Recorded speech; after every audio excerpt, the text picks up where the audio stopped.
In this video, we'll be talking about Anthony Cerrone's Etude number 4 from his great book, Portraits in Rhythm.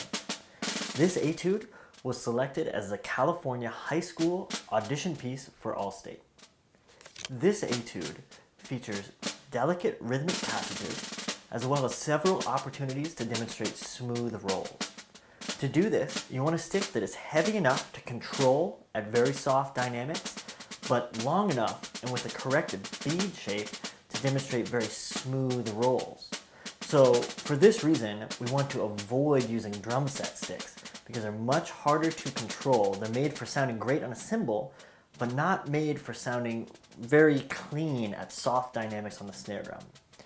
I would highly recommend the CL2L from Innovative Percussion. This is from the Chris Lamb series. I like the laminate model because it feels good in my hand. It feels a little bit heavier. Or you can use the IPLB. Both of these sticks have the great weight that you need and the right length and bead shape to make this etude very special. Before we get too far into the technical details of this etude, I want to remind you to always be musical. You want to prioritize beats 1 and 4 in 6/8 whenever possible. Especially true during dense rhythmic passages. When you're playing several 16th notes with all these intricate rhythms, sometimes musicality gets lost in favor of control. But remember to stand out in the hundreds of people that are going to submit. You want to remember that you want to be musical and light as if you were playing the piece with an orchestra or with a band. So don't focus too much on the rhythmic detail that you totally forget to be musical. The rolls in this piece present several fun and challenging opportunities for decisions. Experiment emphasizing both hands at the start of each roll instead of just emphasizing one hand. This will make it rounder, kind of more like a trumpet than most snare drummers would attack with one hand, whether it be the right or the left hand. Also, you can experiment with different roll speeds.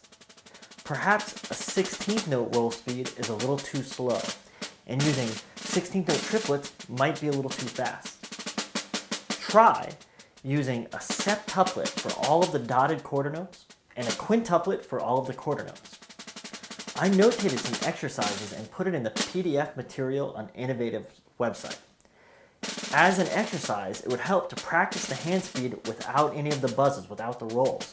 So the first couple measures would sound like 1, 2, 3, 1, 2, 3, 4, 5, 6, 7, 1, 2, and 3, 1, 1, 2, 3, 4, 5, 1. Okay, experiment with that, with the roll speed, and see with your sticks, with your hands, how smooth you can make that roll. Perhaps you want to go faster or slower, but try these 7s and 5s and emphasize both hands when you're starting each roll. Part of the fun of this etude is the challenge not to accent ornaments that don't fall on a beat 1 or beat 4.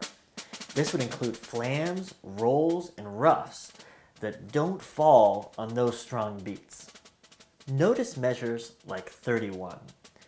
The important musical ideas here are actually the accented rolls, not the quick ornaments. But notice that the first ornament on beat 1 gets a little more weight because it's on a strong beat, where the next ornament is on beat 5, so it should be at much less than the accented rolls. This kind of idea happens throughout the whole piece. Just be very mindful of when it's on a strong beat, when it's accented, or when it's actually under the texture. There are several difficult and intricate passages in this etude. I want you to take all of those moments, take them out of the piece, and make an exercise of how to execute them. This could include measures 22 through 25, measures 28, or measures 33 through 35. When you make your exercise, make sure that you use the actual sticking that you're going to use when executing the passage, and make sure that you use the right phrasing and dynamics, even when you take notes away. I made an example of how to do this, and I put it in the PDF materials on Innovative Percussion's website. I only used one of the passages because I want you to make an exercise that works for you. Just keep in mind how to do it, and repeat it often, separate from the etude itself. That way you're so comfortable when you play the etude that you can focus on the musicality and the overall ideas of the etude. My last tip is how to control quick dynamic changes. There are a couple moments of this piece where you would go, triple forte all the way down to triple piano. To execute moments like that, remember to use a downstroke so your hand doesn't come back up right before you have to play soft, because then you would have to lower it very quickly. So when you go da da da da, the last two notes would be down, da da da da. That way you're soft right away. Go ahead and circle these moments and practice them outside of the etude several times so you're very comfortable with how to make these extreme moments special. Best of luck preparing for this piece and recording it, and I hope to see you in the All-State ensembles this year.